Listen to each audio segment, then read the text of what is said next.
I'd like to bring up our first conversation, which is a fireside chat with one of my newest best friends, Ariel Sims. They are the president and CEO of Disability Belongs, a disability led nonprofit driving cultural and policy change to ensure our full representation and influence, creating a more accessible, equitable, and inclusive society. A queer and multiply disabled social justice advocate, leader, and educator, Ariel has worked to promote equity, justice, and meaningful inclusion of marginalized communities throughout their career. A lifelong member of the disability community, Ariel started their professional career in the disability field as a mental health counselor. Since then, Ariel has worked on disability advocacy in the United States and internationally in a variety of areas, including supporting decision making, legal capacity, access to justice, education, employment, and self advocacy. Before Disability Belongs, Ariel led the ARC of the United States' equity work, as well as chapter growth and affiliate relations. They are also a scholar in residence at American University, chair of the Disability Rights Bar Association, and hold a JD from Harvard Law School. Please help me welcome Ariel Sims.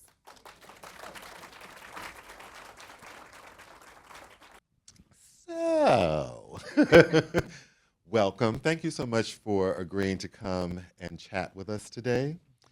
I want to ask and start with what are some of the recent projects you've done around religion and disability? Because I think it's a little quicksilver sometimes for people. They don't necessarily see the relationship between these identifiers. So could you start there? What are some of the things you're working on? Absolutely. This is Ariel Sims. My pronouns are they, them, or she, hers. I'm a white, non binary individual. I'm seated. I'm wearing a black suit today over a blue and black multicolored top with a little bit of sparkle at the top. I'm also wearing plastic rim glasses, and I have short, wavy red hair. And what I'm giving you is an example of a visual description, not making an assumption that everyone can appreciate visually my appearance today. So I wanted to start with that. So I'm the president and CEO of Disability Belongs. We've been around since 2013. We were actually founded by a group of Jewish individuals, some disabled, some not, who really wanted to change the sense of belonging within Jewish communities in particular and make sure they were fully welcoming and inclusive to those with disabilities. Over time, the organization very quickly grew, and as of about 2020, decided that it wasn't just the Jewish community that could use a little support in being more welcoming and inclusive to disabled congregants, disabled members of that faith community, that it was really all faith communities. So we made the strategic choice to then support all faith communities and work with all faith communities across the board. So today we really reflect that diversity on our team and our experience.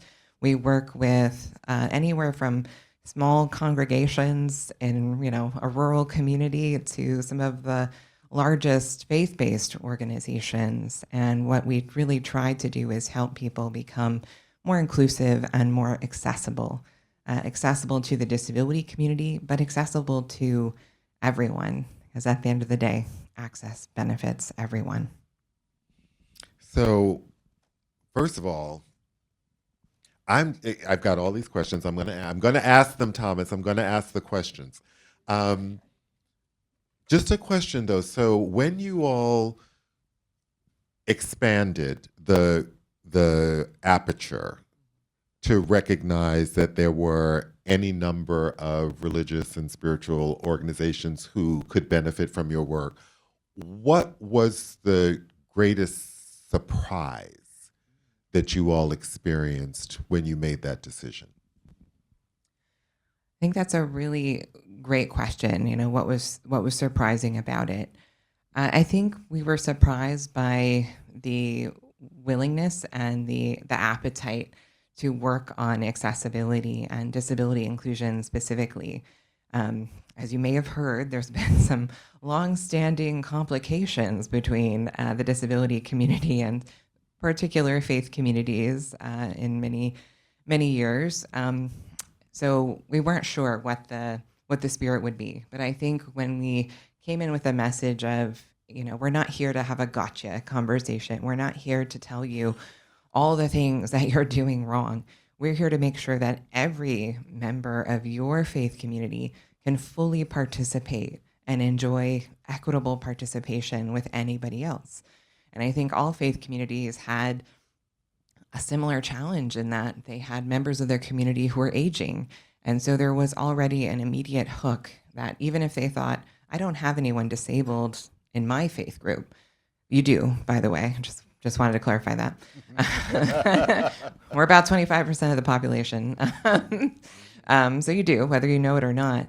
But there was already that hook of, we already know we have members of our community who are aging and who need access to participate in our community a different way. So we use that as kind of our foot in the door to say, why don't we help everyone better participate in what you have to offer as a faith community? Great. Thank you so much for answering that impromptu question that we didn't prepare. So back to the prepared questions. From your work and experience navigating the intersection of religion and disability, what are some of the common assumptions and misconceptions about the intersection itself? Yeah, this is a great question, and it really comes back to something I was alluding to earlier. But in a lot of religious and faith traditions, the understanding of disability is very narrow and kind of one-sided. There's often themes of charity or pity towards the disability community, that this is part of a faith community's work, that we have to help the poor disabled people. And this permeates a lot of faith. So I'm not looking at any one particular faith here. It's a common thread. It's a common theme. So I think that is one of the things that we kind of, learn the most when we're working with different faith communities. Sometimes the motivation to do this work is deeply grounded in that faith, in that religious identity. And we have to expand the understanding of what disability means. I think another misconception that we sometimes hear is that someone has to choose, right? They can't be disabled and part of a faith community. They have to be one or the other. They can only advocate for one or the other. They can only be part of one community. And one of our biggest messages as an organization is that we as disabled humans are fully human. We are three-dimensional. We are nuanced. We're complicated. We don't have a single story, and we don't ever want to be cast as a single story. So yes, we can be both disabled and part of faith communities and be full participants in each, even at times where we might feel our access needs are in conflict with what our faith is asking us to do. But we've had that experience in all aspects of our life. It is not just our participation in a faith community that creates an access need or an access challenge. It is all parts of our life, going out in the community, going to the store, giving a presentation like this. All of them can create these challenges. So we do have to learn to navigate the world a bit differently because it wasn't made for us as disabled humans. And, really the last misconception I would say is that, religious accommodations versus disability accommodations, that one is more important than the other. And we'd say absolutely not. Both are really important to people's experience and who they are as human beings. And we're not going to say one is more important than the other. Sometimes there can be, a conflict, a tension in there. Some aspects of faith require us to do certain things, like even stand during services or something like that, that we have to find our own way to navigate because we can't always follow that. But just because there's sometimes that conflict doesn't mean that accommodations are competing and that they have to compete. I love that. Thank you. So we talk a lot at Tannenbaum about creating diverse communities and, as I was mentioning, starting as a person-to-person level process. So we have these competencies for respectful communication to support that work. And could you talk a little bit about the guidance that you give to communities, to companies, some of the resources that you provide for navigating these conversations around disability with respect. And I just have to say, one of the things I'm so present to right now, if you think about what's in many sacred writings about people we would call today disabled, that means that the experience of the disability community is as old and permeates throughout time. So we're not talking about just legislation from the 1960s and 70s. We're talking about our historical experience with brothers and sisters. So please. I think that's absolutely right. We've been around as long as human beings have been around. Maybe there's different understandings of how human beings came to be, but we've been here as long as other human beings have been here. Disability is part of the human experience, and that's something that we always like to start the conversation with. We're a community that you can join at any time, whether you want to or not, right? That is the reality, that we're a community you can join. We're a community that you can join temporarily and then leave our community. You can have episodic disabilities or temporary disabilities. So there's more nuance and even diversity within the disability community in particular. So we start with that disability is part of human experience, and we have to appreciate it from that. And I can guarantee that everyone in this room, even if you don't identify as disabled, you do know somebody. Because again, 25% of the population, 1 in 3 households in the United States. So we're there, even if we're not always readily apparent. And there have been many times in our history when disabled people were locked away and hidden from sight. And unfortunately, I think we're coming into a moment where that will be the trend once again, that we don't deserve to be out in community, out participating, to be visible and part of that. So when I'm talking to individuals or companies or organizations, the first thing I encourage people to do is to take that moment to reflect. You said it so well this morning that being kind of part of and thinking about others really starts with that internal reflection. How do I feel about disability? And I bet most of you feel pretty negatively toward disability, and it's not an intentional choice. We have been socialized this way from very early age to fear difference and to fear any type of difference. And often disability is viewed in that difference lens and perspective. And I say this as someone who's been a lifelong member of this community. And, I used to do a lot of trainings back in the day. And when Harvard University came out with Project Implicit, I was like, this is my chance. I'm going to get a chance to show that I am not ableist as a disabled human. I was wrong. I took that test, and by golly, was I ableist. But that is the reality. Over time, we as disabled humans have learned to also dislike and not appreciate the same humanity of disabled people, because it's all around us. It's the message we receive all the time, from marketing to how people interact with each other to the language they choose. And that would be sort of the next place I would advise people to think about is, what language do you use? Do you use inclusive, respectful language? Do you use what are considered slurs in the disability community? For example, the R word to describe situations, or even worse, people. Those are things that perpetuate that we are less than other human beings. So really thinking about that inclusive language and really listening to the disability community about what language is inclusive, because of course, language changes over time. What used to be a really, hard, terrible word in the disability community is being reclaimed.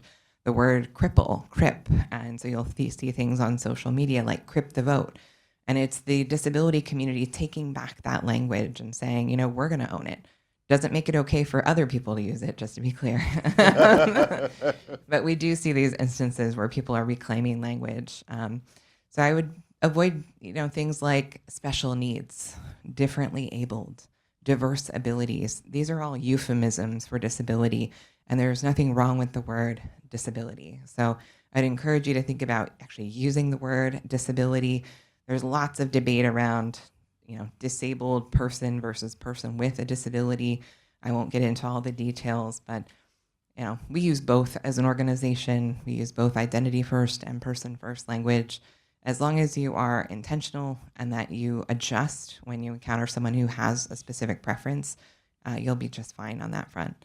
And I do encourage everyone to go to disabilitybelongs.org.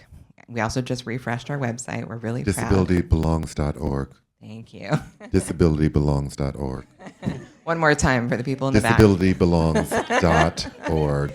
Perfect. We have tons of resources on our website, things like creating accessible and inclusive events and meetings, how to be more inclusive and accessible in your social media strategy, in your online presence. Lots of great tips and resources there. And we can also engage in deeper partnerships with you. And you can learn more by visiting our website, or you can email partners@disabilitybelongs.org. Partners@disabilitybelongs.org. So I think our time is running a little bit short. Do we have a little bit of time? Okay. So you spoke about this a little bit. You alluded to this a little bit, but I wanted to ask you to speak about what is the overall benefit to a company when they proactively engage in policies, practices that support the disability community. How is that good for everyone? Because I think that that's also one of the misconceptions that people, particularly with religious accommodations, as well as this idea that special people get them and other people don't. And it's kind of like, well, they're available for everyone should you need it, but you don't happen to need it, so sit down and be quiet. But that's me. You're a nicer person than me. I'm a little dead inside. But what is good for everyone when we pay attention to the disability community in our companies, our organizations, our communities? So I'll repeat something I said earlier because it's deeply profound when you think about it. Access benefits everyone. Everyone. When we think about designing spaces, whether it's a physical space or our approach to online communications or how we interact with members of the public, if we go about it in a way that's deeply intentional, that prioritizes something called universal design, we're going to end up benefiting more people than we could possibly imagine. And we call this sometimes in the disability community the curb cut effect. So I'm sure many of you are walking around coming into the Franklin Institute today, and you noticed that when you got to a place where you had to cross the street, the sidewalk dipped and it was level with the street. That's what's called a curb cut. And curb cuts exist because of disability advocacy, because our community fought for architectural access decades ago and finally won in different laws over time. And so now, though, these curb cuts, they're not just for us. They are for cyclists. They're for parents pushing strollers. They're for people who are just traveling and are hauling a giant suitcase and trying to get it across the street. They benefit a lot more than the people they were intended for. And we see this again and again with things that were meant for the disability community. For example, closed captioning, which I'm currently using on this tablet here at the front. When we have captioning, it fosters cognitive access for a majority of humans. And the majority of people, some estimates as high as 70% of people use captions, whether they have hearing loss, whether they have an auditory processing disorder, it doesn't matter, because people realize that it helps them understand. And I challenge anyone in this room who has not tried watching television with captions to go and try it. I promise you'll never turn them off again, because you'll be like, oh, that was that character's name. I had it wrong this whole time. So that is the benefit of access, and that's the benefit of universal design. And what started in architecture is now can be applied to anything. We talk about universal design for learning. universal design and communications, we can be really intentional in how we're putting things out into the universe in a way that more disabled humans and more humans in general are going to benefit. Thank you so much for that. For people who are maybe just starting or restarting the intersectional journey of community and action, what advice or words of encouragement would you give? Probably the first thing I would say is thank you. Thank you for paying attention. Thank you for caring about this. And in some respects, I don't necessarily care what got you to this place where you care about it. For some companies and organizations, it may have been a lawsuit. Could have been, it could have been. For others, it was, a deeply intentional choice to be proactive and to excel. For some businesses, it's the business case that the disability community has a ton of buying power, consumer power as a community. And when you factor in our loved ones, our allies, our supporters, this is a community you can't afford not to be thinking about. So no matter how you get to the place of, I'm going to be thinking about disability inclusion, I'm going to think about accessibility, I urge you to keep going, to keep learning, to keep leaning in. And we're not looking for perfection here. We are looking for progress. We want to see intentional steps, where you are really thinking about, okay, here's where we are. Here's where we can do better. Here's something more we can do. And I guarantee you're going to get it wrong along the way. And that's okay too. We don't always get it right. I mean, we're an incredibly diverse community. We're not a monolith. We don't all think the same way. We don't all have the same perspectives and opinions and all of that. And sometimes our access needs can be competing in a way, right? Like maybe as someone who's autistic, I don't want the lights super bright, but one of my low vision colleagues is like, turn them up, So there's not always a perfect answer, a one, place you're going to be where everything works for everyone. It's the learning that's important. It's the progress that's important, and to partner with the disability community. We don't want anyone to try and do this without working directly with the community, with us. And organizations like mine exist because we're here to help and to make sure that you do have that source of support and guidance, that deep lived experience, but also the technical expertise to help you navigate what it means to be accessible and inclusive in a constantly changing landscape, and what that looks like today, what it looks like tomorrow, and what it could look like 20 years from now. So I think this may be my last question, which is there's obviously, the winds of change are a brewing. There's lots going on. In the midst of everything that's going on, what gives you hope? I think what gives me hope are conversations and collaborations like this one.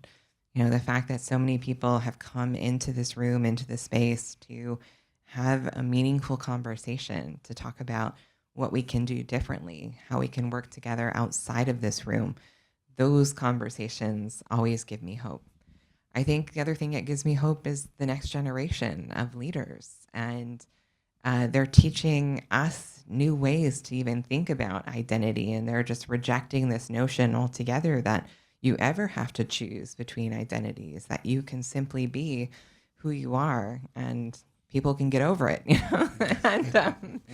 And I think that's something that's really beautiful and something that previous generations we've really struggled with, to even come to a place where we were okay to accept something as part of our identity, let alone advocate for it to be included in different spaces. So I think that next generation is also really giving me some incredible hope.